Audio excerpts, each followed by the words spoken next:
جب وہ سیاہ بادل آئے قوم عاد سمجھی کہ بارش ہوگی، لیکن کیا آپ جانتے ہیں کہ وہ اللہ کا عذاب تھا جو انہیں مٹی میں ملا گیا۔ جب قوم عاد نے اللہ کو للکارا اور کہا ہم سے زیادہ طاقتور کون ہے، تو ان کا انجام کیا ہوا؟ کیا آپ کو پتہ ہے قوم عاد نے جب بارش کے لیے دعا کی تو انہوں نے کس طرح اپنے لیے عذاب کا انتخاب کیا؟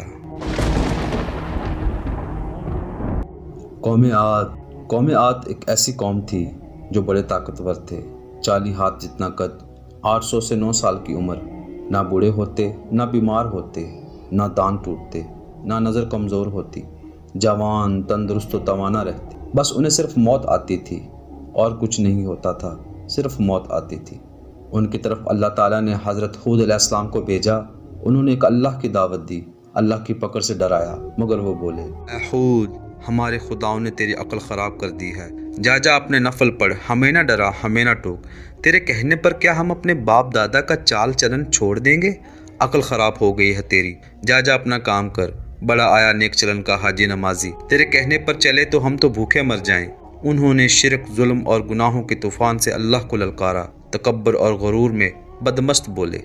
اب قوم عاد نے تو بے وجہ زمین میں سرکشی شروع کر دی اور کہنے لگے ہم سے زور آور کون ہے؟ کیا انہیں یہ نظر نہیں آیا کہ جس نے اسے پیدا کیا وہ ان سے بہت ہی زیادہ زور آور ہے؟ وہ آخر تک ہماری آیتوں کا انکار ہی کرتے رہے۔ کوئی ہے ہم سے زیادہ طاقتور تو لاؤ نا، ہمیں کس سے ڈراتے ہو؟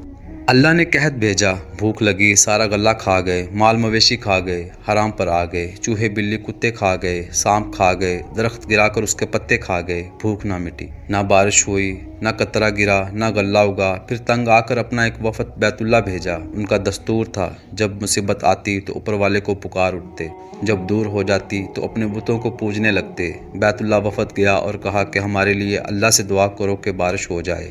اللہ نے 3 بادل پیش کیے، کالا، سفید اور سرخ۔ اللہ نے فرمایا ان میں سے ایک کا انتخاب کرو۔ انہوں نے آپس میں مشورہ کیا کہ سرخ میں تو ہوا ہوتی ہے اور سفید خالی ہوتا ہے، کالے میں پانی ہوتا ہے، کالا مانگو۔ اللہ تعالیٰ نے کہا واپس پہنچو، بادل بھیجتا ہوں۔ وہ خوشی خوشی واپس آئے، سب لوگ ایک میدان میں جمع ہوئے۔ بادل آیا، وہ ناچنے لگے کہ اب بارش ہوگی، قحط مٹے گا، کھانے کو ملے گا۔ کیا پتا تھا کہ وہ بارش نہیں، اللہ کا عذاب ہے جو تم ہود سے کہتے تھے کہ لے آ، جس سے ہم کو ڈراتا ہے۔ اس بادل میں ایسی تیز ہوا تھی کہ جس نے ان کو اٹھا مارا، ان کے گھر اڑا دیے۔ 60 ہاتھ کے قد والے لوگ تنکوں کی طرح اڑ رہے تھے۔ ہوا ان کے سروں کو ٹکراتی تھی، اتنے زور سے ٹکراتی کہ ان کے بھیجے نکل کر منہ پر لٹک گئے۔ بعد لوگ بھاگ کر غار میں گھس گئے کہ یہاں تو ہوا نہیں آ سکتی، مگر میرے رب کا حکم ہو کر رہتا ہے۔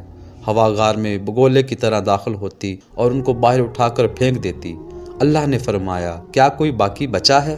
اللہ تعالیٰ نے ان کو ہلاک کر کے دکھایا کہ جب تم اللہ کی، اس کے رسول کی نافرمانی کرو گے، اللہ تم پر ایسی جگہ سے عذاب بھیجے گا جہاں سے گمان بھی نہ ہوگا۔ جو گناہ قوم عاد نے کیا، کیا ہم وہ نہیں کر رہے؟